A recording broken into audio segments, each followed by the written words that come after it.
Hello everyone, my name is Putri Septiani and on this occasion, we will discuss about cultural dimension according to Hofstede's insight in Finland. First, there is Finland's cultural dimensions bar chart. There is power distance, individualism, masculinity, uncertainty avoidance, long-term orientation, and indulgence. And for the first one is power distance. This dimension deals with the fact that all individuals in societies are not equal. It expresses the attitude of the culture towards these inequalities amongst us. Power distance is defined as the extent to which the less powerful members of institutions and organizations within a country expect and accept that power is distributed unequally. Finland scores low on these dimensions. It scores of 33, which means that the following characterize the Finnish style is being independent, hierarchy for convenience only, equal rights, superiors accessible, coaching leader, management facilitates and empowers, power is decentralized and managers count on the experience of their team members. Employees expect to be consulted. Control is disliked and attitude towards managers are informal and on first name basis. Communications is direct and participative. The second is individualism. The fundamental issue addressed by this dimension is the degree of interdependence a society maintains among its members.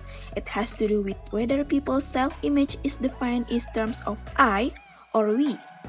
In individualist societies, people are supposed to look after themselves and their direct family only. In collectivist societies, people belong to in groups that take care of them in exchange for loyalty. Finland, with a score of 63, is an individualist society. This means there is a high preference for a loosely knit social framework in which individuals are expected to take care of themselves and their immediate families only. In individualist societies, offense cause guilt and a loss of self-esteem. The employer or employee relationship is a contract based on mutual advantage. Hiring and promotion decisions are supposed to be based on merit only. Management is the management of individuals. And we move to masculinity. A high score or masculine on this dimension indicates that the society will be driven by competition, achievement, and success. With success being defined by the winner or best in field, a value system that starts in school and continues throughout organizational life. A low score or feminine on the dimension means that the dominant values in society are caring for others and quality of life. And low score or feminine on the dimension means that the dominant values in society are caring for others and quality of life. A feminine society is one where quality of life is the sign of success, and standing out from the crowd is not admirable. The fundamental issue here is what motivates people. Be masculine or wanting to be the best, or feminine, liking what you do. And for Finland scores is 26 on this dimension and is thus considered as a feminine society.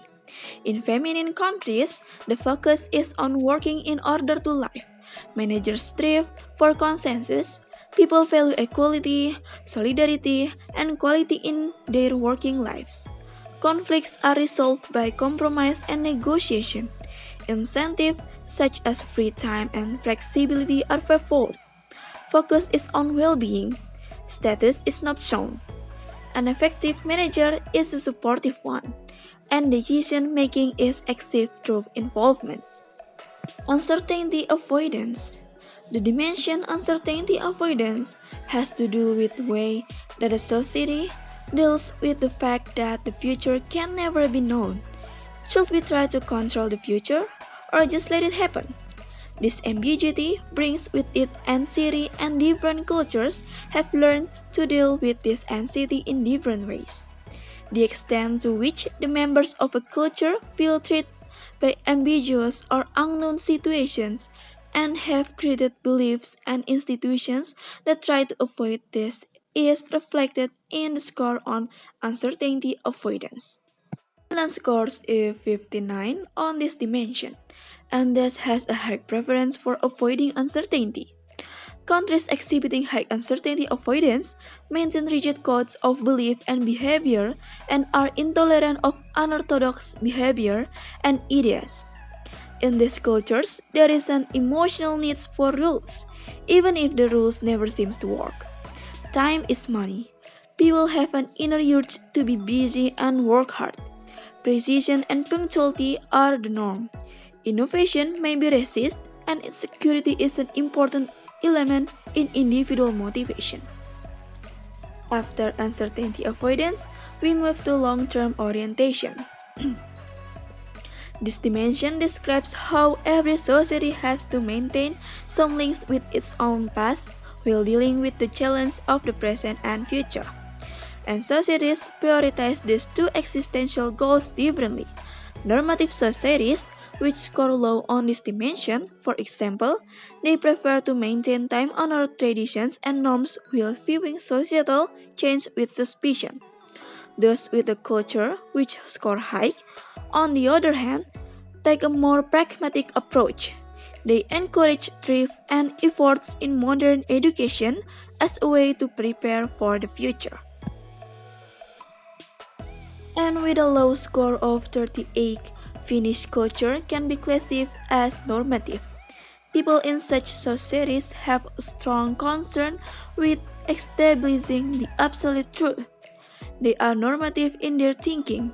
They exhibit great respect for traditions, a relatively small propensity to save for the future, and a focus on achieving quick results.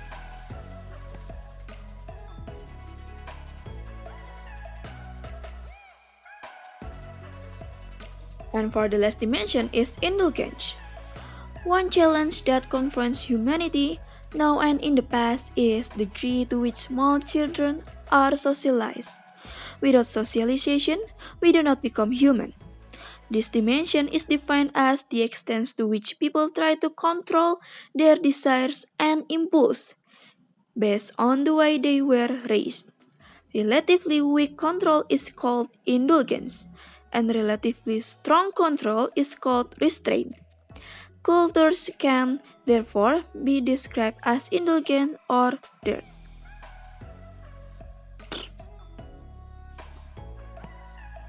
Relatively weak control is called indulgence, and relatively strong control is called restraint. Cultures can, therefore, be described as indulgent or restrained. And the relatively high score of 57 indicates that Finland is an indulgent country. People in societies classified by a high score in indulgence generally exhibit a willingness to realize their impulse and desires with regard to enjoying life and having fun. They possess a positive attitude and have a tendency towards optimism. In addition, they place a higher degree of importance on leisure time, act as they please, and spend money as they wish. And that's all from me about Finland's cultural dimensions by Hofstede's Insight. Thank you for the attention and have a good day.